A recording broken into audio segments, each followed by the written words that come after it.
Anxiety can often cause a lot of different physical symptoms in our bodies, such as increased heart rate, maybe a stomach ache, shaking, pacing, uncontrolled breathing, or hyperventilating, so breathing in really fast.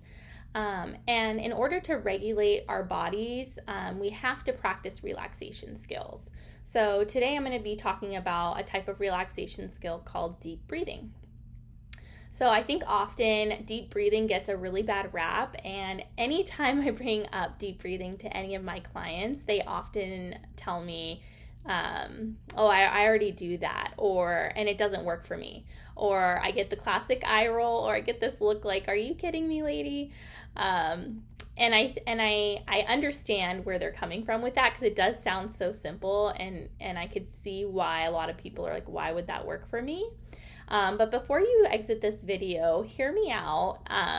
So it's kind of, I like to compare it to, it's like when your computer stops working and someone tells you, hey, have you tried restarting it? And you haven't tried restarting it, and it kind of annoys you that they suggested something so simple.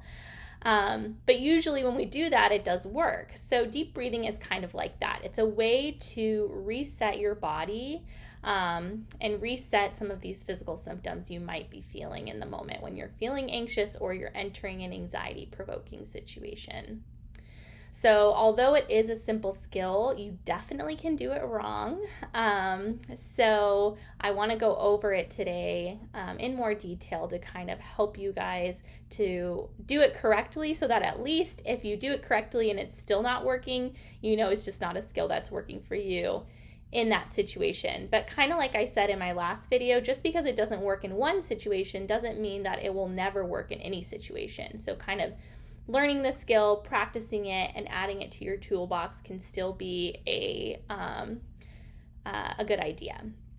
So with deep breathing, some of the key things I like to point out is we really want to make sure that we are spending a good amount of time doing the deep breathing. I think that's one of the biggest mistakes people make when they do deep breathing, is they only do it for like a few breaths. So if you only did like 3 deep breaths, you're not going to regulate your body in 3 deep breaths. It's probably only going to take you like 30 to 45 seconds. So that's not enough time for your body to calm itself down.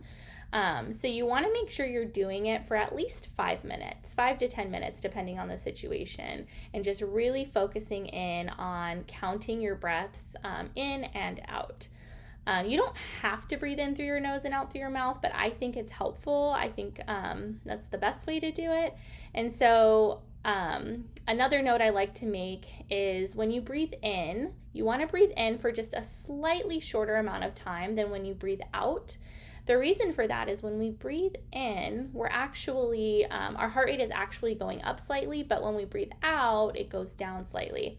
So when we breathe out longer, we're giving our bodies the better ability to kind of calm that heart rate. And when our heart rate calms down, usually the rest of our body will calm down as well.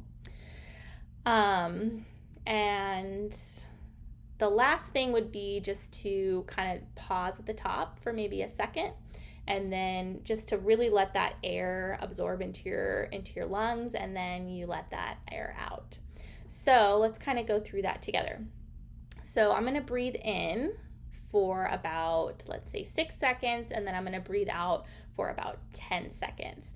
So I'm going to breathe in and out.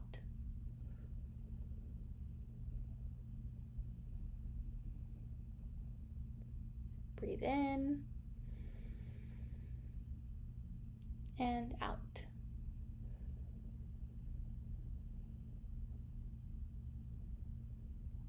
So that's only 2 breaths, but you would want to do much more than that if you were doing this in the moment or while you're practicing. You would want to do many more breaths than just 2.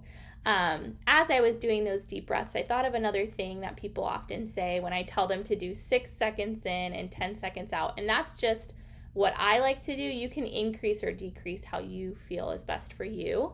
But a lot of times people say, oh, I run out of air to breathe in, or I run out of air to breathe out. And if you're running out of air, that means you're doing it too fast. So you want to slow it down a little bit. So that's how you would do the deep breathing.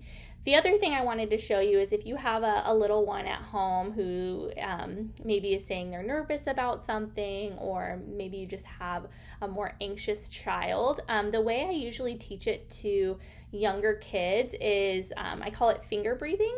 And I didn't make that up myself. I learned it somewhere along the way in one of my previous jobs. And basically what you do is you use your hand as a guide to do 5 deep breaths. And so basically what you do is you trace your fingers.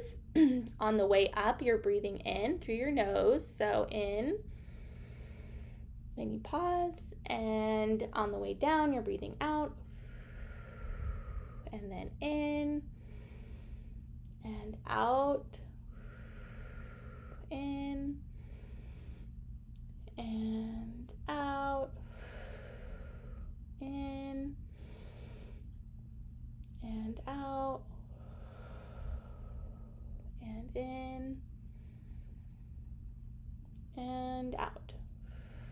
So it helps your child to go through 5 deep breaths, and it keeps them busy and focused. And then also the sensation of tracing your finger actually is calming as well. So as an adult, you can definitely do it that way too, but that is a way that I like to teach kids as well if you have a little one that you wanted to teach deep breathing to. So that's kind of how you do deep breathing. And then how you know if it's working is you can check in with yourself before you do the deep breathing and ask yourself, how am I feeling? What symptoms am I having? So maybe it's just that you're having increased heart rate. So you might know if it's working then afterwards if you feel like your heart rate has regulated a little bit more. Or for some people, they just rate their anxiety level. So on a scale of 0 to 10, where's your anxiety before? And then afterwards, on a scale of 0 to 10, where's your anxiety afterwards? So you can do it that way as well. So that's kind of how you would know if it was working. So that's it. Like I said, it's very simple, but there are some things that are important to follow in order for it to be successful. So yeah, that's it. And next week I'll be doing an additional relaxation skill. So stay tuned and check back in with me next week.